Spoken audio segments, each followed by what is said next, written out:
सतनाम वाहिगुरु साहिब जियो।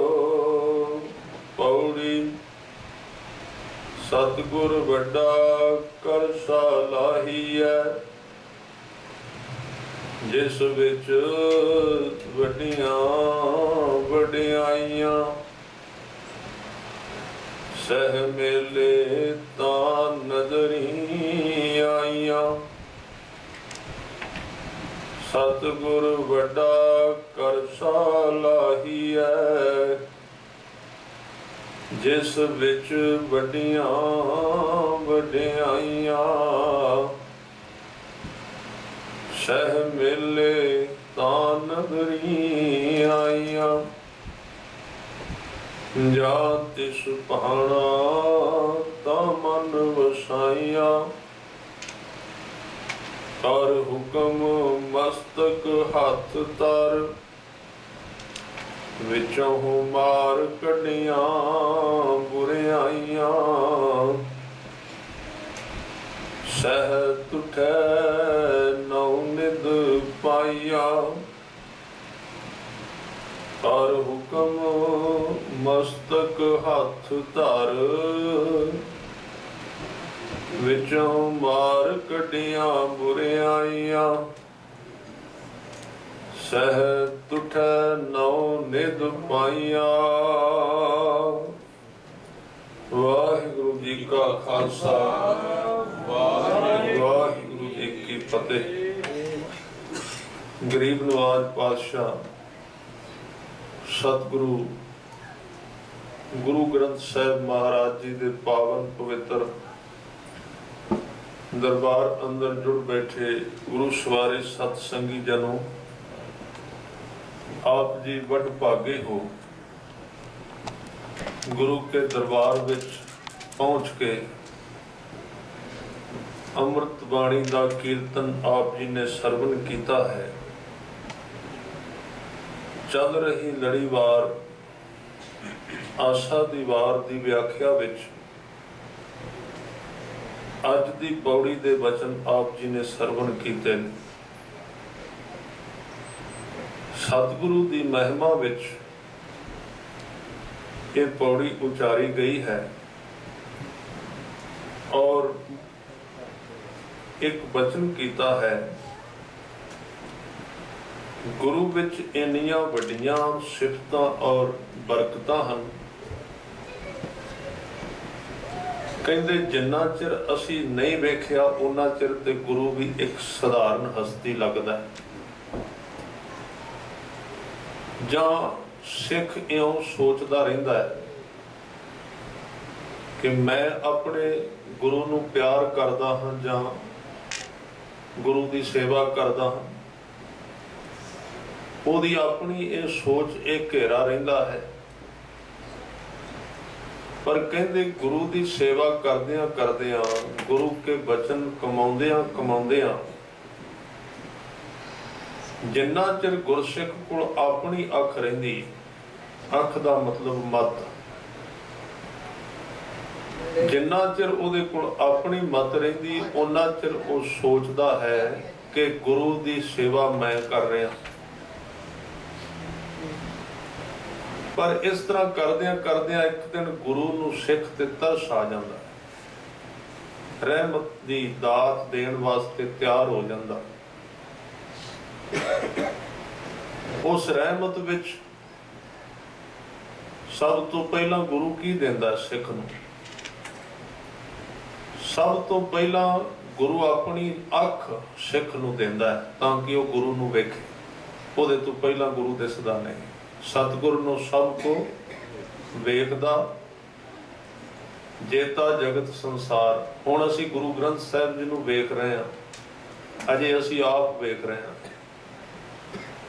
सतगुरु जी किन्ने वड्डे ने ये अजे साडे अंदाजे तो बाहर है। साडा फीता बिल्कुल छोटा है। जिदण किते गुरु ने विचों दी विखाया ना वरत के अपना आप विखाया, नजर दिती, अख दिती, मत दिती, तो उस दिन सिख हैरान हो जाता है। तो गुरु ते रब तो भी कह लो भी ओदा रूप ही है। इन्नियां बरकतां, इन्नियां बख्शिशां। जिदन गुरु सिख नूं अपनी अख दिंदा है तो अवाक, अवाक दा मतलब बोलन जोगा नहीं रहिंदा। इन्नी महिमा वो गुरु विच वेखदा है। पहली बारी उन्होंने ये पता लगता है भी मैं गुरु नूं याद नहीं सी करदा, ये हुण तक मेरा भुलेखा रहा है। असल विच गुरु ने किते मेरे मन विच खिच पाई हुई सी, जिस करके मैं गुरु नूं याद कर रहा सी। उन्हें खिंचिया होया सी, आप पढ़िया होया सी। एक वचन कीता है, कहंदे कुंभे बद्धा जल रहे, जल बिन कुंभ ना होए। जिवें कहंदे पानी नूं तुसीं बचाउणा है ते उहदे वास्ते घड़ा, कुंभ दे अर्थ ने घड़ा चाहिए। घड़े तो बिना पानी कित्थे रहेगा, डुल जाएगा, सारा गवाच जाएगा। इसे तरह कहते जिहड़ी याद है ना वाहिगुरू दी, उहनूं ज्ञान क्या है, ज्ञान का बद्धा मन रहे। फिर मैं इत्थे बेनती करा, इत्थे ज्ञान दे अर्थ जानकारी नहीं है। ज्ञान दे अर्थ ने नाम नाल जुड़ी हुई सुरत दी अवस्था, उहनूं कहा ज्ञान। कहते इहदे तो बिना जिन्ना चिर बंदे दे अंदर सुरत नहीं जागदी, सुरत का मतलब जिहड़ी आपां 2 दिन तो अखीर ते गल कर रहे हैं भी सुरत नूं वेखो की है, अंदर ध्यान नूं वेखो किथे काम कर रहा है, शरीर दे विच किथे है। उहनूं कहंदे ओहदे तो बिना, कहंदे उहनूं ज्ञान कहंदे। जदों जुड़दी शब्द नाल उदों ज्ञान पैदा हुंदा है। शब्द ते सुरत दी रगड़ नाल एक दीवा जगदा, उहनूं ज्ञान कहंदे। ਉਹਦੇ ਤੋਂ बिना कहते मन नहीं टिक सकता, जिन्ना मर्जी यत्न करो मन भाउंदा रहेगा, जब तब करिए विच निकल जाता है, जिन्ना चिर सुरत सारी नहीं जागती। ये तो जगाउण वास्ते है उहनूं दीवे, आ जिहड़ा असीं जपना है। जिद्दण वो जग पई फिर जपण तो अगे निकल गए, फिर उत्थे जपण दे कोई बहुते अर्थ नहीं रहिंदे। कहंदे ने ज्ञान का बद्धा मन रहे, गुर बिन ज्ञान ना होए। पर यह ज्ञान गुरु तो बिना नहीं हो सकता, गुरु चाहिए। तो सतगुरु तो बिना ते हनेरा ही किया बाणी विच, कहंदे बिल्कुल तू तुर नहीं सकेगा। गुर बिन घोर अंधार है। ते जिहड़ी चीज सुख आनंद सतगुरु जी की व्याख्या करते हैं, जिहड़ी सानू चाहिए जरूरी है, जिहदी असीं खोज कर रहे हैं सारी उम्र तो, वो साडे अंदर है, साडे कोल है। पर सच्चे पातशाह ने कहा किसी दे मकान विच बड़ा कुछ होवे खाण वास्ते, रसोई विच एक बल्ब ना होवे, लाइट ना होवे, दीवा ना होवे, ते वो बेचारा खा नहीं सकता, लै नहीं सकता। है सब कुछ अंदर, पर चांदन ही कोई नहीं है। चांदन ना होने करके कोल पिया होया ते भुख लगी, खा नहीं सकता। इस तरह कहते भी तेरे जीवन दे विच, तेरी मत विच रतन, जवाहर, माणक, ये 3 चीज़ां पईयां होईयां ने। तुसीं जपजी साहिब विच पढ़दे मत विच रतन, जवाहर, माणक, पर ये तां मिलेगी जे एक गुर की सिख सुनी। ये गुरु की सिक्ख्या सुनन तो बाद विच है ने 3 चीज़ां। ये 3 चीज़ां किहड़ियां ने? रतन, जवाहर ते माणक। इन्हां विच 2 चीज़ां ने। रतन दे अर्थ ने गुरु का शब्द, गुर का शब्द रतन है। आनंद साहिब पढ़ो। रतन ते वैसे कहना पिया ना भी कीमती चीज का उदाहरण देना पिया, और रतन नहीं उत्थे कोई पिया होया। इहदे विच शब्द रूपी रतन अंदर ही है शरीर दे विच। बाहरला ते शब्द जिहड़ा वो गुरु ने तां पाउणा भी अंदरला प्रगट होवे। बाहरला नाम तां असीं जपना है। उत्थों गुरु साहिब तो लैके गुरु रामदास जी कहते पहला मैं अपने सतगुरु सच्चे पातशाह गुरु अमरदास जी के चरनी लगा, उतो नाम की दात प्राप्त की। फिर जदों मैं नाम जपिया तो मैनू पता लगा भी उस नाम ने मेरे अंदरों एक होर नाम कढ़िया, प्रगट कर दिता है। हों बलिहारी सतगुर अपने जिन गुप्त नाम परगांजा, गुप्त नाम नूं बाहर प्रगट कर दिता। गुरु वाले नाम ने है इको ही सी। ਦੀਵੇ ਤੋਂ ਦੀਵਾ ਜਗ ਪਿਆ। ਦੀਵਾ ਅੰਦਰ ਪਿਆ ਸੀ ਪਰ ਉਹਨੂੰ ਅੱਗ ਨਹੀਂ ਸੀ ਪੈ ਰਹੀ ਕਿਤੇ। ਗੁਰੂ ਨੇ ਉਹਨੂੰ ਅਗਨੀ ਲਾ ਕੇ ਜਗਾ ਦਿੱਤਾ। ਤਾਂ ਇਹ ਮਤ ਵਿੱਚ ਜਿਹੜਾ ਰਤਨ ਹੈ ਨਾ, ਸ਼ਬਦ ਸਾਡੇ ਅੰਦਰ ਨਾਮ ਹੈ। ਜਵਾਹਰ ਤੇ ਮਾਣਕ, ਮਾਣਕ ਦੇ ਅਰਥ ਨੇ ਸੁਰਤ, ਰਤਨ ਦੇ ਅਰਥ ਨੇ ਸ਼ਬਦ। ਸੁਰਤ ਦੇ ਅਰਥ ਨੇ ਜਿਹੜੀ ਹੁਣ ਵਿੱਚੋਂ ਨਿਕਲ ਰਹੀ, ਸਾਨੂੰ ਦੱਸ ਰਹੀ ਹੈ ਗਰਮੀ ਹੈ ਅੰਦਰ, ਖਬਰ ਦੇ ਰਹੀ। ਇਸ ਗਰਮੀ ਦਾ ਪ੍ਰਬੰਧ ਵੀ ਪ੍ਰਬੰਧਕਾਂ ਨੂੰ ਕਰਨਾ ਚਾਹੀਦਾ। ਸੰਗਤ ਨੂੰ ਇੱਥੇ ਗਰਮੀ ਲੱਗਦੀ ਮੈਂ ਦੇਖ ਰਿਹਾ, ਯਤਨ ਕਰਨਾ ਚਾਹੀਦਾ ਵੀ 2-4 ਹੋਰ ਪੱਖੇ ਲਿਆ ਕੇ ਜਿਹੜੇ ਆਵਾਜ਼ ਨਾ ਦੇਣ ਉਹ ਇੱਥੇ ਲਾਉਣੇ ਚਾਹੀਦੇ। ਇਹ ਸੇਵਾ ਹੈ ਸੰਗਤ ਦੀ, ਕਿਉਂਕਿ ਜਦੋਂ ਪਿਆਰ ਨਾਲ ਸੰਗਤ ਕਥਾ ਕੀਰਤਨ ਸੁਣਦੀ ਹੈ ਉਦੋਂ ਉਹ ਆਦਮੀ ਨਹੀਂ ਹੁੰਦੇ, ਉਦੋਂ ਗੁਰੂ ਦੀ ਦੇਹ ਹੋ ਜਾਂਦੀ ਹੈ, ਗੁਰੂ ਦੀ ਸਰੀਰ ਹੁੰਦਾ ਵਿੱਚ ਸੰਗਤ ਹਰ ਪ੍ਰਭ ਵਸੈ ਜੀਉ। ਤਾਂ ਇੱਥੇ ਗੁਰੂ ਦਾ ਦਰ ਹੈ, ਗੁਰੂ ਨੂੰ ਗਰਮੀ ਨਹੀਂ ਲੱਗਣੀ ਚਾਹੀਦੀ। ਸਾਨੂੰ ਇਹਦਾ ਯਤਨ ਕਰਨਾ ਚਾਹੀਦਾ। ਦੂਸਰੇ ਪੈਨ ਜਿਹੜੇ ਬਿਨਾਂ ਆਵਾਜ਼ ਤੋਂ ਜ਼ਮੀਨ ਵਾਲੇ ਹੁੰਦੇ ਉਹ ਵਿੱਚ ਵਿੱਚ ਰੱਖਣੇ ਚਾਹੀਦੇ ਤਾਂ ਕਿ ਸੰਗਤ ਦੀ ਸਹੂਲਤ ਰਵੇ, ਸੇਵਾ ਕਰ ਸਕੀਏ। ਤਾਂ ਕਹਿੰਦੇ ਨੇ ਸੁਰਤ ਜਿਹੜੀ ਹੈ ਤੇ ਇੱਕ ਉਹ ਚੀਜ਼ ਜਿਹੜੀ ਸ਼ਬਦ ਨੂੰ ਤੇ ਸੁਰਤ ਨੂੰ ਜੋੜਦੀ, ਕਨੈਕਸ਼ਨ ਵਿਚਲਾ, ਉਹਨੂੰ ਕਹਿੰਦੇ ਨੇ ਮਾਣਕ। ਤਿੰਨ ਚੀਜ਼ਾਂ ਇਕੱਠੀਆਂ ਹੋ ਗਈਆਂ, ਉਹ ਦਿਸਦੀ ਨਹੀਂ। ਇਹ ਤਿੰਨ ਜਦੋਂ ਹੋਣ ਉਦੋਂ ਗੱਲ ਸ਼ੁਰੂ ਹੁੰਦੀ ਗੁਰੂ ਦੀ। ਪਰ ਇਹ ਤਾਂ ਹੋਵੇਗੀ ਉਹ ਇੱਕ ਸਿੱਖਿਆ ਕਿਹੜੀ ਹੈ, ਗੁਰਾ ਇੱਕ ਦੇਹ 부ਝਾਈ, ਸਭਨਾ ਜੀਆਂ ਕਾ ਇੱਕ ਦਾਤਾ, ਸੋ ਮੈਂ ਵਿਸਰ ਨਾ ਜਾਈ। ਗੁਰੂ ਤੋਂ ਬਿਨਾ ਜ਼ਿੰਦਗੀ ਦੇ ਵਿੱਚ ਸਾਧ ਸੰਗਤ ਭਾਵੇਂ ਕੁਝ ਵੀ ਆ ਜਾਏ, ਹਨੇਰਾ ਹੈ, ਅਸੀਂ ਹਨੇਰੇ ਵਿੱਚ ਜੀ ਰਹੇ ਹਾਂ। ਤਾਂ ਹੀ ਬਚਨ ਕੀਤੇ, ਕਹਿੰਦੇ ਗੁਰਬਿਨ ਘੋਰ ਅੰਧਾਰ, ਬਾਹਰ ਚਾਨਣ ਹੈ, ਬਾਹਰੋਂ ਦਿਸਦਾ ਪਰ ਅੰਦਰੋਂ ਨਹੀਂ ਪਤਾ ਲੱਗਦਾ ਕਿਵੇਂ ਟਿਕਣਾ, ਸੁਖ ਦੀ ਪ੍ਰਾਪਤੀ ਕਿਵੇਂ ਕਰਨੀ ਹੈ, ਆਨੰਦ ਨੂੰ ਕਿਵੇਂ ਲੱਭਣਾ। ਗੁਰੂ ਤੋਂ ਬਿਨਾ ਕੋਈ ਦੱਸ ਨਹੀਂ ਸਕਦਾ। ਇਸ ਕਰਕੇ ਕਹਿੰਦੇ ਗੁਰਬਿਨ ਘੋਰ ਅੰਧਾਰ, ਘੋਰ ਦਾ ਅਰਥ ਸੰਘਣਾ ਹਨੇਰਾ ਜੀਵਨ ਵਿੱਚ, ਅਗਿਆਨ ਦਾ ਪਤਾ ਹੀ ਨਹੀਂ ਕੀ ਕਰਨ ਵਾਸਤੇ ਆਏ ਹਾਂ, ਸਮਝ ਹੀ ਨਹੀਂ ਆ ਰਹੀ, ਭਟਕ ਰਿਹਾ ਆਦਮੀ, ਉਹਨੂੰ ਰਾਹ ਨਹੀਂ ਲੱਭ ਰਿਹਾ, ਰਸਤਾ ਨਹੀਂ ਮਿਲ ਰਿਹਾ। ਗੁਰਬਿਨ ਘੋਰ ਅੰਧਾਰ, ਗੁਰੂ ਬਿਨ ਸਮਝ ਨਾ ਆਵੇ। ਗੁਰੂ ਤੋਂ ਬਿਨਾ ਸਮਝ ਨਹੀਂ ਆਵੇਗੀ, ਜਿੰਨਾ ਮਰਜ਼ੀ ਸਮਝ ਲਈਏ। ਜ਼ਿੰਦਗੀ ਦੇ ਅਰਥ ਪਤਾ ਨਹੀਂ ਲੱਗਣਗੇ। 4 ਪਦਾਰਥ ਨੇ ਨਾ ਜਿਹੜੇ ਸੁਖਮਣੀ ਸਾਹਿਬ ਵਿੱਚ ਕਹਿ ਰਹੇ, ਉਹਨਾਂ ਵਿੱਚ ਕਹਿੰਦੇ ਧਰਮ, ਅਰਥ, ਕਾਮ ਤੇ ਮੋਕਸ਼। 4 ਪਦਾਰਥ ਜੇ ਕੋ ਮੰਗੈ, ਸਾਧ ਜਨਾਂ ਕੀ ਸੇਵਾ ਲਾਗੈ। ਇਹਨਾਂ ਵਿੱਚੋਂ ਦੂਜਾ ਜਿਹੜਾ ਪਦਾਰਥ ਉਹਨੂੰ ਕਹਿੰਦੇ ਅਰਥ। ਪਹਿਲਾ ਧਰਮ, ਦੂਜਾ ਅਰਥ। ਅਰਥ ਦਾ ਭਾਵ ਹੈ ਉੱਤਰ, ਸਵਾਲ ਦਾ ਜਵਾਬ।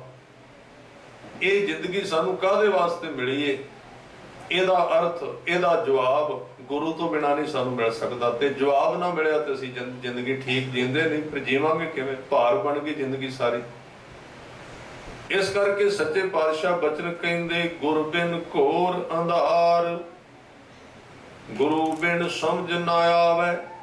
ਕਾਹਦੀ ਸਮਝ ਨਹੀਂ ਆਉਂਦੀ? ਕਹਿੰਦੇ ਗੁਰਬਿਨ ਸੁਰਤ ਨਾ ਸਿੱਧ, ਗੁਰੂ ਬਿਨ ਮੁਕਤ ਨਾ ਪਾਵੇ।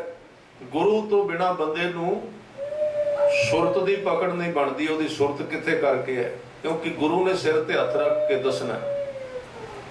ਗੁਰ ਬਿਨ ਸੁਰਤ ਨਾ ਸਿੱਧ, ਗੁਰੂ ਬਿਨ ਮੁਕਤ ਨਾ ਪਾਵੇ। ਮੁਕਤੀ ਦਾ ਅਰਥ ਹੈ ਜਦੋਂ ਅਸੀਂ ਬਿਲਕੁਲ ਕਿਸੇ ਵੀ ਤਰ੍ਹਾਂ ਦੇ ਭਾਰ ਥੱਲੇ ਨਾ ਰਹੀਏ। ਅਸੀਂ ਮੁਕਤ ਨਹੀਂ ਹਾਂ, ਹੁਣ ਬੱਝੇ ਹੋਏ ਹਾਂ। ਸਾਡੇ ਉੱਤੇ ਬੋਝ ਹੈ ਬਹੁਤ ਪ੍ਰਕਾਰ ਦਾ, ਕਈ ਪ੍ਰਕਾਰ ਦਾ ਬੋਝ ਹੈ, ਦੁੱਖ ਦਾ ਬੋਝ ਹੈ। ਮੁਕਤ ਕਿਹਨੂੰ ਕਹਿੰਦੇ? ਗੁਰੂ ਤੇਗ ਬਹਾਦਰ ਸਾਹਿਬ ਕਹਿੰਦੇ ਜਿਹੜਾ ਜੋ ਨਰ ਦੁੱਖ ਮੈਂ ਦੁੱਖ ਨਹੀਂ ਮੰਨਦਾ, ਨਾ ਉਹਨੂੰ ਦੁੱਖ ਦਾ ਬੋਝ ਹੈ, ਨਾ ਉਹਨੂੰ ਸੁੱਖ ਦੀ ਖਿੱਚ ਹੈ। ਇਹ ਮੁਕਤੀ ਹੈ। ਇਹ ਚੀਜ਼ਾਂ ਜਿੰਨਾ ਚਿਰ ਸਾਡੇ ਨਾਲ ਜੁੜੀਆਂ ਰਹਿਣਗੀਆਂ ਉਹਨਾਂ ਚਿਰ ਸਾਡਾ ਦੁੱਖ ਨਹੀਂ ਹਟੇਗਾ, ਸੰਸਾ ਬਣਿਆ ਰਹੇ। ਜਦੋਂ ਇਹ ਸ਼ਬਦ ਤੁਸੀਂ ਜਾ ਕੇ ਪੜ੍ਹਨਾ ਹੈ, ਸੁੱਖ ਦਾ ਦੁਆਰ ਹੈ। ਗੁਰੂ ਤੇਗ ਬਹਾਦਰ ਸਾਹਿਬ ਜੀ ਦਾ ਸ਼ਬਦ ਜਿਹੜਾ ਹੈ, ਕਹਿੰਦੇ ਦੁੱਖ ਤੇ ਸੁੱਖ ਦੋਵਾਂ ਨੂੰ ਤਿਆਗ, ਸਨੇਹ ਨੂੰ ਵੀ ਤਿਆਗ ਦੇ, ਅਰ ਭੈ ਨਹੀਂ, ਡਰ ਨੂੰ ਵੀ ਛੱਡ ਦੇ। ਇਹ ਸਾਰੀਆਂ ਚੀਜ਼ਾਂ ਜਿਉਂ-ਜਿਉਂ ਨਿਕਲਣਗੀਆਂ ਅੰਦਰੋਂ, ਕਿਉਂਕਿ ਬਾਹਰੋਂ ਅਸੀਂ ਇਹ ਸਾਰਾ ਕੁਝ ਇਕੱਠਾ ਕੀਤਾ, ਨਾ ਡਰ, ਇਹ ਸਾਰੀਆਂ ਚੀਜ਼ਾਂ ਚਲੀਆਂ ਜਾਣਗੀਆਂ। ਸੁਖ ਸਨੇਹ ਅਰ ਭੈ ਨਹੀਂ ਜਾਂ ਕੇ, ਕੰਚਨ ਮਾਟੀ ਮਾਨੈ। ਕੰਚਨ ਕਹਿੰਦੇ ਨੇ ਸੋਨੇ ਨੂੰ, कहते जिदन गुरु की बख्शिश हुंदी है फिर सोने की खिच संसार की खिच घट जाती, संसार मिट्टी वर्गा लगता है, मिट्टी वांग। जिन्हां दा अज गुरपुरब है, गुरु हरकृष्ण साहब पातशाह गुरता गद्दी ते बहिंदियां एक खेड खेडिया करते सन, क्योंकि उम्र सारी 5.5 साल की। गुरु हरकृष्ण साहब जी के संबंध विच बचन मिलते हैं कि जदों गुरता गद्दी ते बैठे सन ते कई बारी मौज विच आके बाहर निकल जाना बच्चियां वांग, भावें गुरु सन। उन्होंने की करना भी मिट्टी इकट्ठी करके एक ढेरी बना लेनी, फिर उन्होंने पैर नाल ढा देना, फिर रेत की एक ढेरी बना देनी, पैर नाल ढा देना। किसी ने कहा भी वेखो गुरु बच्चियां वांगू खेडदे ने, क्योंकि उम्र बड़ी घट सी। ये बड़ा वड्डा एक कांड सी सिख इतिहास दे विच कि 5 साढ़े 5 साल का कोई गुरु होवे। तुसी कदी वेखो 5 साढ़े 5 साल का, वैसे हुंदा भी नहीं। उम्र दे नाल बंदे दी अंदरली दुनिया में पकदी, तां 5 साढ़े 5 साल की उम्र ਉਹਦੇ ਵਿੱਚ ਢੇਰੀਆਂ ਬਣਾਉਣੀਆਂ ਤੇ ਢਾ ਦੇਣੀਆਂ।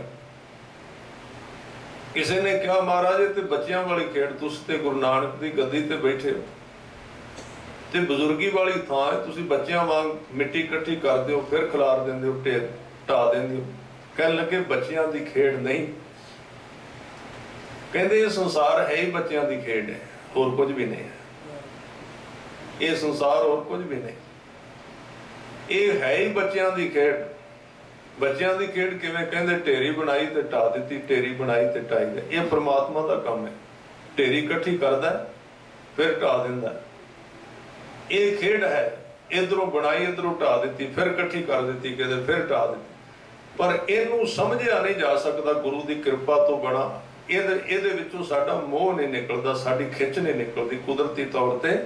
जिदन ये पता लग गया संसार खेड है, ਉਹਦੇ ਤੋਂ ਬਾਅਦ ਸੁੱਖ ਸ਼ੁਰੂ ਹੋਵੇਗਾ, ਉਹਦੇ ਤੋਂ ਬਾਅਦ ਆਨੰਦ ਦੀ ਸ਼ੁਰੂਆਤ ਹੋਵੇਗੀ। ਉਹਨਾਂ ਚਿਰ ਅਸੀਂ ਇਹਨਾਂ ਚੀਜ਼ਾਂ ਵਿੱਚ ਫਸੇ ਰਵਾਂਗੇ, ਬੰਧਨ ਵਿੱਚ ਰਵਾਂਗੇ। ਤਾਂ ਜਿਨ੍ਹਾਂ ਤੇ ਕਿਰਪਾ ਹੋਈ ਉਹਨਾਂ ਨੂੰ ਇਹ ਦਾਤ ਮਿਲ ਗਈ। ਪਰ ਇਹ ਹੁੰਦੀ ਤਾਂ ਇਹ ਅਖੀਰ ਤੇ ਕਿਹਾ ਗੁਰ ਕਿਰਪਾ ਜੇ ਨਰ ਕੋ ਕੀਨੀ। ਫਿਰ ਗੁਰੂ ਦੀ ਗੱਲ ਵਿੱਚ ਆ ਗਈ, ਗੁਰੂ ਦੀ ਕਿਰਪਾ ਤੋਂ ਬਿਨਾਂ ਨਹੀਂ, ਕੁਝ ਵੀ ਨਹੀਂ ਹੈ।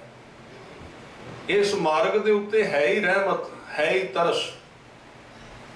बस आप थोड़ा जिहा अपने आप नूं सामने परोसना ही है, गुरु दे पेश ही करना है, बाकी नहीं असीं कुछ कर सकते।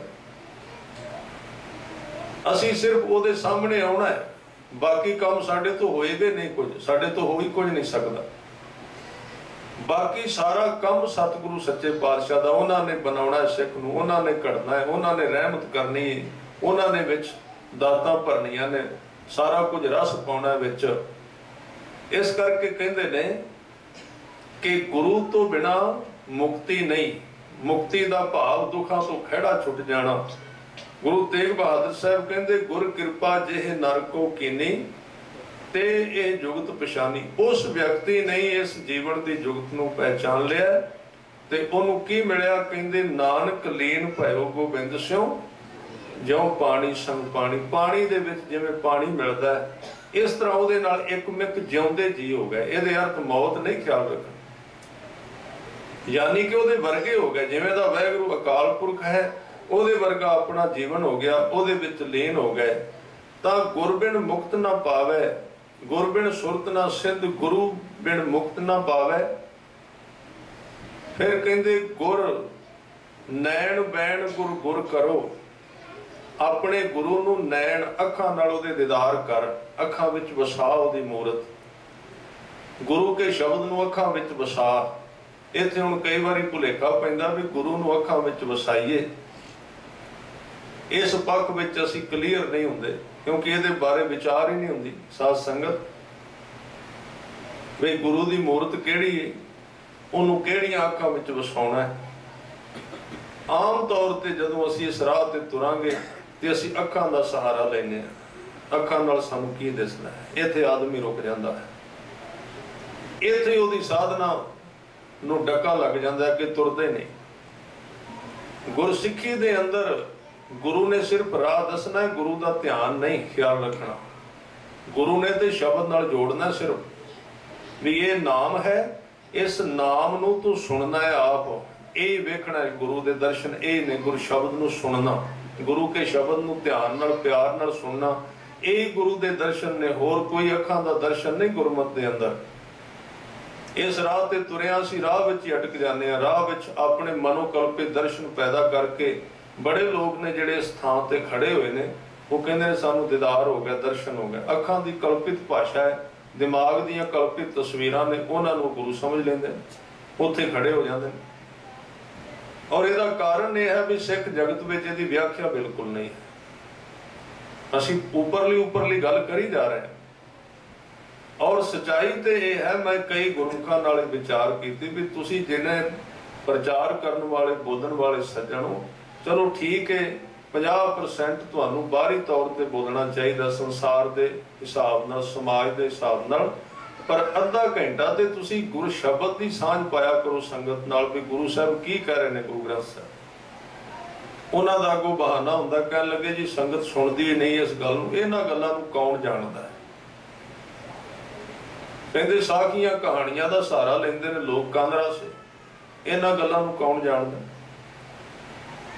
तो यदा मतलब जिन्नी मेहनत गुरु नानक साहब ने तुर तुर के की, 4 उदासियां विच, पोथियां विच बाणियां, बाणी लिख के लियाए, एक एक शब्द नोट करते रहे, बड़ी मेहनत करके बाणी नूं इकट्ठा किया। फिर वो गुरु अंगद देव जी नूं दित्ती बाणी, विच अंक लिखे भी विच रला ना दे कोई।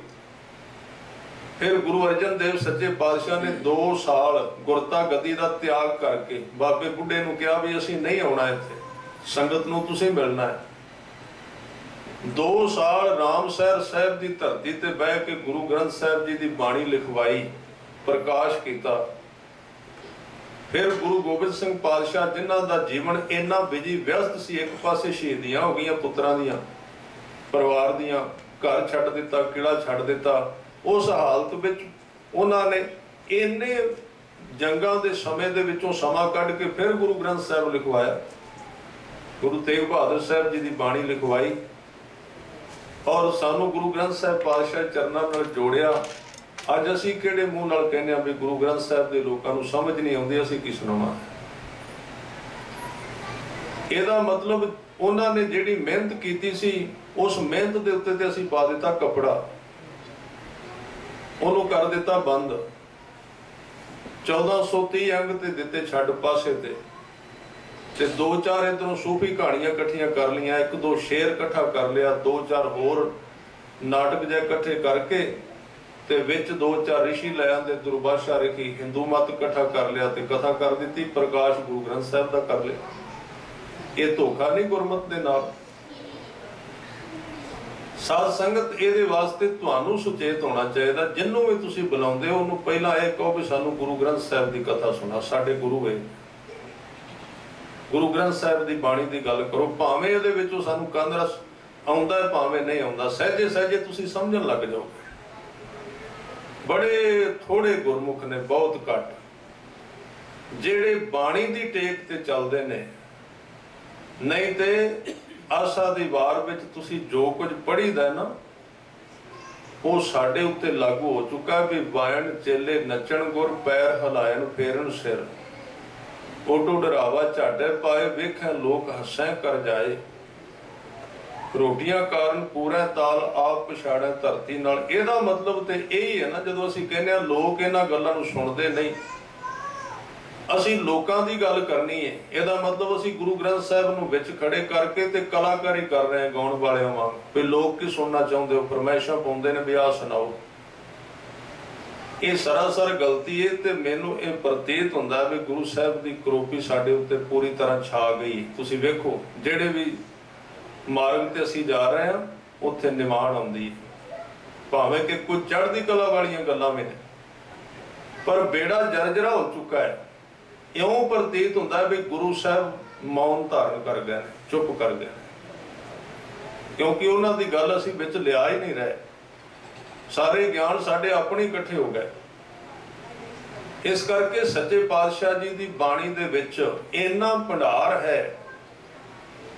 असी भी अपना फर्ज निभाइए भी असी गुरमत बाणी सुननी, बाणी नाल जुड़ना, असी होर किसी चीज नाल नहीं। जां भाई गुरदास जी दी वारां जां दसम पातशाह जी की बाणी है, वो भी बाणी गुरु की है। भावें गुरता गद्दी गुरु ग्रंथ साहब जी नूं मिली, ਇਹਦੇ ਵਿੱਚ ਅਥਾਹ ਖਜ਼ਾਨਾ। ਜੇ ਅਨਮਤ ਨੂੰ ਅਸੀਂ ਵਿੱਚ ਲਿਆਉਣਾ ਤੇ ਸਿਰਫ ਟੂਕ ਮਾਤਰ ਥੋੜਾ ਉਹਨਾਂ ਦੀ ਗੱਲ ਕਰ ਸਕਨੇ, ਰੁਕਾਵਟ ਨਹੀਂ। ਪਰ ਇਸ ਰਾਹ ਨੂੰ ਨਾ ਤਿਆਗੀਏ, ਇਸ ਰਾਹ ਨੂੰ ਛੱਡੀਏ ਨਾ। ਤਾਂ ਸਤਿਗੁਰੂ ਨੇ ਬਚਨ ਕੀਤੇ ਬਾਣੀ ਦੇ ਵਿੱਚ, ਗੁਰੂ ਦੀ ਮਹਿਮਾ ਕਰਦਿਆਂ ਹੋਇਆ ਬਚਨ ਕਹਿੰਦੇ, ਗੁਰ ਨੈਣ, ਨੈਣ ਨਾਲ ਗੁਰੂ ਦੇ ਦਰਸ਼ਨ ਕਰ। ਹੁਣ ਇਹ ਸਵਾਲ ਪੈਦਾ ਹੁੰਦਾ ਹੈ, ਕਈ ਵਾਰੀ ਸ਼ਬਦ ਆਉਂਦੇ ਨੇ, ਹਰ ਕੀ ਤੁਮ ਸੇਵਾ ਕਰੋ, ਦੂਜੀ ਸੇਵਾ ਕਰੋ ਨਾ ਕੋਈ ਜੀ। ਹੁਣ ਰੱਬ ਦੀ ਸੇਵਾ ਕਿਵੇਂ ਕਰੋਗੇ? ਰੱਬ ਦੇ ਦਰਸ਼ਨ ਕਿਵੇਂ ਕਰੋਗੇ? ਗੁਰੂ ਕਲਗੀਆਂ ਵਾਲੇ ਨੂੰ ਵੀ ਪੁੱਛਿਆ ਵੀ ਅੱਗੋਂ ਤੋਂ ਤੁਸੀਂ ਸਰੀਰ ਤੇ ਸਮੇਟ ਦਿੱਤੇ, ਵੀ ਗੁਰੂ ਗ੍ਰੰਥ ਸਾਹਿਬ ਪਾਤਸ਼ਾਹ ਨੂੰ ਗੁਰਤਾ ਗੱਦੀ ਦਿੱਤੀ ਹੈ। ਹਜ਼ੂਰ ਨੇ ਕਿਹਾ ਜੇ ਤੂੰ ਸਰੀਰਕ ਤੌਰ ਤੇ ਮੇਰੇ ਨਾਲ ਜੁੜਨਾ ਚਾਹੁੰਦਾ ਹੈ, ਮੇਰੀ ਸੇਵਾ ਕਰਨਾ ਹੈ, ਤੇ ਉੱਥੇ ਬਚਨ ਕੀਤੇ, 5 ਸਿੰਘਾਂ ਦੀ ਗੱਲ ਕੀਤੀ। ਫਿਰ ਜਿਸ ਵੇਲੇ ਸਿੱਖ ਨੇ ਕਿਹਾ ਵੀ ਜੇ 5 ਨਾ ਮਿਲਣ, ਫਿਰ ਕਹਿਣ ਲੱਗੇ ਇੱਕ ਵੀ ਮੇਰਾ ਰੂਪ ਹੈ, ਖਾਲਸਾ ਮੇਰੋ ਰੂਪ ਹੈ ਖਾਸ, ਖਾਲਸੇ ਮੈਂ ਹੋ ਕਰੋ ਨਿਵਾਸ। ਉਹਦੇ ਵਿੱਚ ਮੇਰਾ ਹੀ ਨਿਵਾਸ ਹੈ। ਗੁਰਸਿੱਖਾਂ ਅੰਦਰ ਸਤਿਗੁਰ ਵਰਤੇ। ਜੇ ਅੱਖ ਦੇ ਦਰਸ਼ਨ ਤੇ ਆਦਮੀ ਦੇ ਚਿੱਤ ਖੜਾ ਨਾ, ਤੇ ਉਹ ਕਿਸੇ ਫੋਟੋ ਦਾ ਧਿਆਨ ਨਾ ਕਰੇ, ਉਹ ਸਾਧ ਸੰਗਤ ਦੇ ਦੀਦਾਰ ਕਰੇ, ਗੁਰੂ ਦੇ ਦਰਸ਼ਨ, ਇਹ ਉਹਦੇ ਦੀਦਾਰ ਨੇ। ਇੱਕ ਦਰਸ਼ਨ ਗੁਰੂ ਗ੍ਰੰਥ ਸਾਹਿਬ ਪਾਤਸ਼ਾਹ ਜੀ ਦੀ ਬਾਣੀ ਪੜ੍ਹਨੀ ਔਰ ਸੁਣਨੀ। ਤਾਂ ਇਹ ਸ਼ਬਦ ਕਹਿੰਦੇ ਆ, ਗੁਰੂ ਸਾਹਿਬ ਨੇ ਕਿਹਾ 3 ਰੂਪ ਹੈ ਮੋਹ ਕੇ ਸੁਣੋ ਨੰਦ ਚਿਤ ਲਾਏ। ਮੇਰੇ 3 ਰੂਪ ਨੇ, ਨਿਰਗੁਣ ਸਰਗੁਣ ਗੁਰ ਸ਼ਬਦ ਕਹੋ ਤੋਏ ਸਮਝਾਏ। ਨਿਰਗੁਣ ਦਾ ਅਰਥ ਹੈ ਜਿਹੜਾ ਦਿਸਦਾ ਨਹੀਂ, ਸਰਗੁਣ ਦਾ ਅਰਥ ਹੈ ਜਿਹੜਾ ਖਾਲਸੇ ਦਾ ਰੂਪ ਹੈ, ਉਹਦੇ ਵਿੱਚੋਂ ਵੇਖ ਸਾਹਮਣੇ ਦਿਸ ਰਿਹਾ। ਤੇ ਗੁਰ ਸ਼ਬਦ ਗੁਰੂ ਗ੍ਰੰਥ ਸਾਹਿਬ ਜੀ ਦੀ ਬਾਣੀ। ਇਸ ਕਰਕੇ ਜਿਹੜਾ ਮੈਂ ਸਵਈਆ ਸਾਂਝਾ ਕਰ ਰਿਹਾ ਸੀ, ਗੁਰ ਨੈਣ, ਗੁਰੂ ਨੂੰ ਨੈਣਾ ਨਾਲ ਵੇਖਣਾ ਕੀ ਹੈ? ਗੁਰੂ ਕੇ ਸ਼ਬਦ ਨੂੰ ਜਪਣਾ ਤੇ ਉਸ ਜਪਣ ਨੂੰ ਸੁਣਨਾ, ਉਸ ਆਵਾਜ਼ ਨੂੰ ਸੁਣਨਾ, ਇਹਨੂੰ ਕਹਿੰਦੇ ਨੇ ਗੁਰੂ ਦੇ ਦਰਸ਼ਨ ਕਰਨੇ। ਭਾਈ ਗੁਰਦਾਸ ਜੀ ਕਹਿੰਦੇ ਨੇ, ਗੁਰ ਮੂਰਤ ਗੁਰ ਸ਼ਬਦ ਹੈ, ਸਾਧ ਸੰਗਤ ਵਿੱਚ ਪ੍ਰਗਟ ਆਇਆ। ਗੁਰੂ ਦਾ ਜਿਹੜਾ ਸ਼ਬਦ ਹੈ ਉਹੀ ਗੁਰੂ ਦੀ ਮੂਰਤ ਹੈ। ਤੇ ਜਦੋਂ ਸਾਧ ਸੰਗਤ ਗੁਰਮੁਖ ਇਕੱਠੇ ਹੋ ਕੇ ਉਹਨੂੰ ਜਪਦੇ ਨੇ, ਉਹਨਾਂ ਦਾ ਜਿਹੜਾ ਦਰਸ਼ਨ ਹੈ ਉਹ ਗੁਰੂ ਦੇ ਦਰਸ਼ਨ ਹੈ, ਹੋਰ ਕੋਈ ਦਰਸ਼ਨ ਨਹੀਂ ਹੁੰਦਾ। ਅੱਖਾਂ ਨਾਲ ਕਿਸੇ ਚੀਜ਼ਾਂ ਦੇ ਉੱਤੇ ਧਿਆਨ ਨਹੀਂ ਲਾਉਣਾ। ਇਸ ਕਰਕੇ ਸਾਹਿਬ ਕਹਿੰਦੇ, ਗੁਰ ਨੈਣ ਬੈਣ, ਗੁਰ ਗੁਰ ਕਰੋ। ਬੈਣ ਦਾ ਅਰਥ ਹੈ ਆਵਾਜ਼ ਵਿੱਚ ਗੁਰੂ ਨੂੰ ਵੇਖ, ਜਿਹੜਾ ਤੂੰ ਬੈਣ ਦਾ ਅਰਥ ਹੈ ਬੋਲ ਰਿਹਾ। ਗੁਰ ਨੈਣ ਬੈਣ ਗੁਰ ਗੁਰ ਕਰੋ, ਗੁਰੂ ਸਤ ਕਵ ਨਲ ਕਹੈ। ਜਿਨ ਗੁਰੂ ਨਾ ਦੇਖਿਓ ਨਉ ਕੀਓ, ਸੇ ਅਗਿਆਤ ਸੰਸਾਰ ਮੈਂ। ਉਹਨਾਂ ਦਾ ਜੀਵਨ ਵਿਅਰਥ ਚਲਾ ਗਿਆ। ਭੱਟਾਂ ਨੇ ਜਦੋਂ ਦੀਦਾਰ ਕੀਤੇ ਤੇ ਬੜੇ ਪਿਆਰੇ ਬਚਨ ਕੀਤੇ, ਕਹਿੰਦੇ ਰਹਿਓ ਸੰਤ ਹਉ ਟੋਲ, ਸਾਧ ਬਹੁ ਤੇਰੇ ਡਿਠੇ। ਸੰਨਿਆਸੀ ਤਪੱਸਿਆ ਮੁਖੋਂ ਇਹ ਪੰਡਤ ਮਿੱਠੇ। ਭੱਟ ਫਿਰ ਕੇ ਆਏ ਸਨ, ਜਦੋਂ ਗੁਰੂ ਸਾਹਿਬ ਦੇ ਦਰਸ਼ਨ ਕੀਤੇ, ਬੜੇ ਥਾਵਾਂ ਤੇ ਗਏ, ਸੰਨਿਆਸੀਆਂ ਕੋਲ, ਯੋਗੀਆਂ ਕੋਲ। ਕਹਿੰਦੇ ਬੜੇ ਥਾਵਾਂ ਤੇ 1 ਸਾਲ ਅਸੀਂ ਲੱਭਦੇ ਰਹੇ, ਬਰਖ ਏਕ ਹੋ ਫਿਰਿਓ।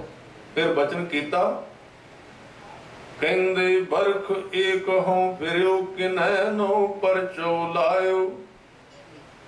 ਕਹਿਤਿਆਂ ਕਹਿਤੀ ਸੁਣੀ ਰਹਿਤ ਕੋ ਖੁਸ਼ੀ ਨਾ ਆਇਓ। ਕਹਿੰਦੇ ਕਹਿਣ ਵਾਲੇ ਬੜੇ ਸਨ, ਰਹਿਤ ਨਹੀਂ ਸੀ।